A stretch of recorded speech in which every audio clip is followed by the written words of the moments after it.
Today we'll talk about how can you disable follows notifications on your eToro app. So you just follow this ways, then it's going to work with you.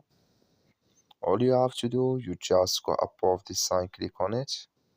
So then it's going to show for you a list like this. Then all you have to do now, just click on settings. So then it's going to take you to next step here.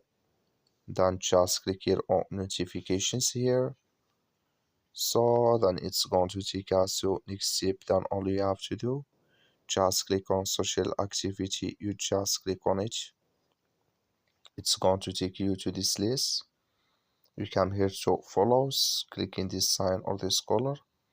Like you see color, it's gone. That's main follows notifications disable with us now.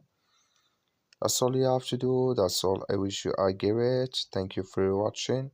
Don't forget to support us by liking and subscribe.